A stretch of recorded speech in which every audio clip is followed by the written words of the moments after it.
And because of the steps we've taken as individual nations and as an international community, the American people will be safer and the world will be more secure. I want to thank all who participated in this historic summit, 49 leaders from every region of the world.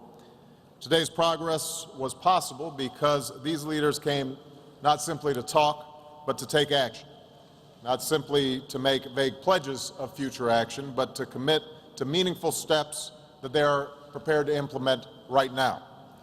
I also want to thank my colleagues for the candor and cooperative spirit that they brought to the discussions. This was not a day of long speeches or lectures on what other nations must do. We listened to each other with mutual respect. We recognized that while different countries face different challenges, we have a mutual interest in securing these dangerous materials. So today is a testament to what is possible when nations come together in a spirit of partnership to embrace our shared responsibility and confront a shared challenge. This is how we will solve problems and advance the security of our people in the 21st century. And this is reflected in the communique that we have unanimously agreed to today. First, we agreed on the urgency and seriousness of the threat. Coming into this summit, there were a range of views on this danger. But at our dinner last night and throughout the day, we developed a shared understanding of the risk. Today, we are declaring that nuclear terrorism is one of the most challenging threats to international security. We also agreed that the most effective way to prevent terrorists and criminals from acquiring nuclear materials is through strong nuclear security, protecting nuclear materials and preventing nuclear smuggling. Second, I am very pleased that all the nations represented here have endorsed the goal that I outlined in Prague 1 year ago, to secure all vulnerable nuclear materials around the world in 4 years' time. This is an ambitious goal, and we are under no illusions that it will be easy.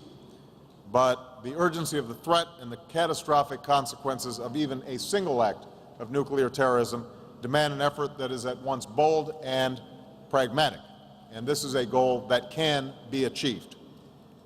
Third, we reaffirm that it is the fundamental responsibility of nations, consistent with their international obligations, to maintain effective security of the nuclear materials and facilities under our control. This includes strengthening national laws and policies and fully implementing the commitments we have agreed to. And fourth, we recognized that even as we fulfill our national responsibilities, this threat cannot be addressed by countries working in isolation. So we've committed ourselves to a sustained, effective program of international cooperation on national security, and we call on other nations to join us. It became clear in our discussions that we do not need lots of new institutions and layers of bureaucracy. We need to strengthen the institutions and partnerships that we already have and make them even more effective. This includes the United Nations, the International Atomic Energy Agency, the multilateral partnership that strengthens nuclear security, prevent nuclear trafficking, and assist nations in building their capacity to secure their nuclear materials. But as I said, today was about taking tangible steps to protect our people. So we've also agreed to a detailed work plan to guide our efforts going forward, the specific actions we will take. I want to commend my partners for the very important commitments that they made in conjunction with this summit. Let me give some examples. Canada agreed to give up a significant quantity of highly enriched uranium. Chile has given up its entire stockpile. Ukraine and Mexico announced that they will do the same. Other nations, such as Argentina and Pakistan, announced new steps to strengthen port security and prevent nuclear smuggling. More nations, including Argentina, the Philippines, Thailand, and Vietnam, agreed to join and thus strengthen the treaties and international partnerships that are at the core of our global efforts. A number of countries, including Italy, Japan, India, and China, will create new centers to promote nuclear security technologies and training. Nations pledged new resources to help the IAEA meet its responsibilities. In a major and welcome development, Russia announced that it will close its last weapons-grade plutonium production reactor. After many years of effort, I'm pleased that the United States and Russia agreed today to eliminate 68 tons of plutonium for our weapons programs. Plutonium that would have been enough for about 17,000 nuclear weapons.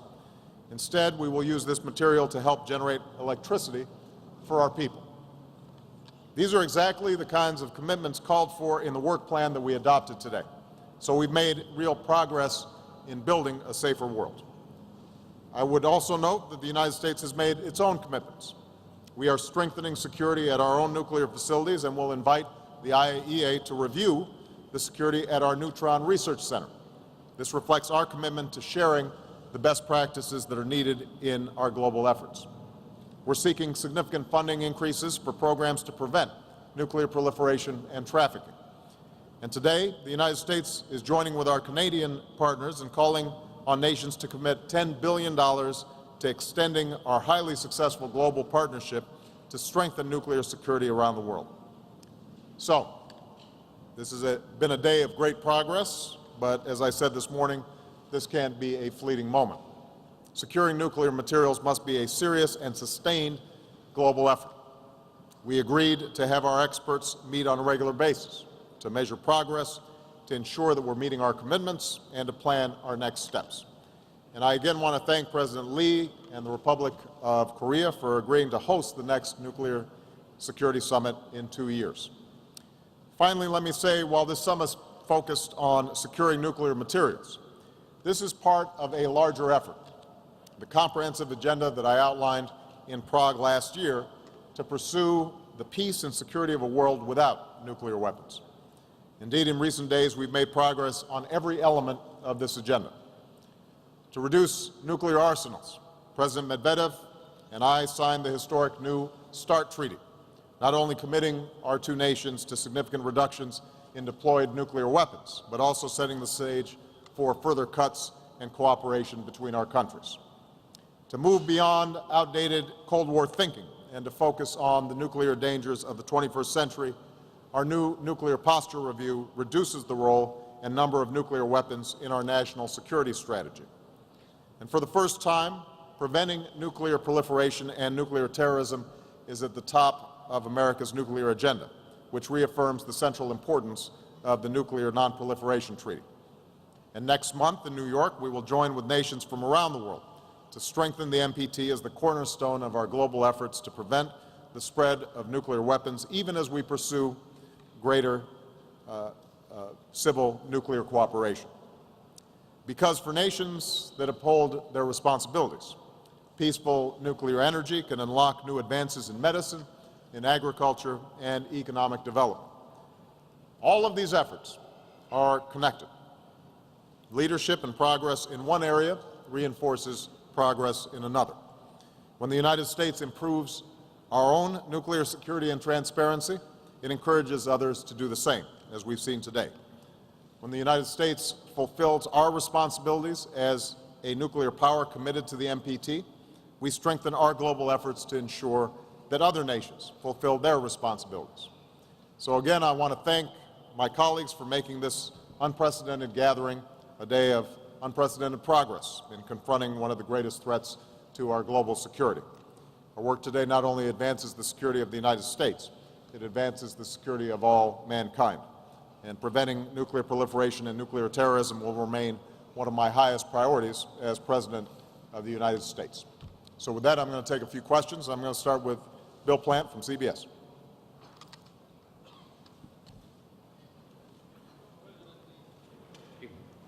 The communique states in no uncertain terms that all of the unprecedented cooperation for which you're calling will be done on a voluntary basis without a binding commitment.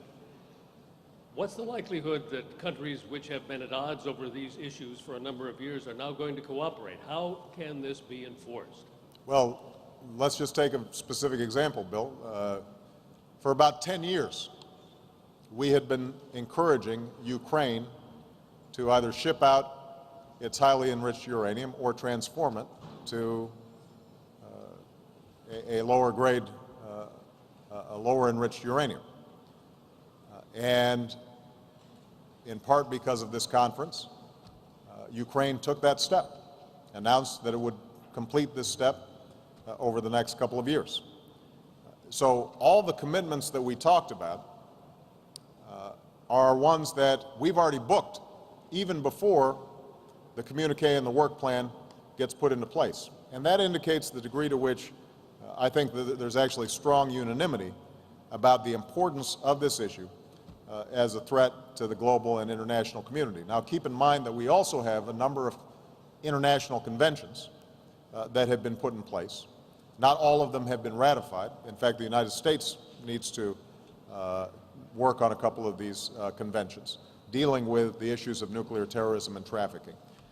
But what this does is it sets out a bold plan, and what I'm encouraged about is the fact that we've already seen efforts that had been delayed for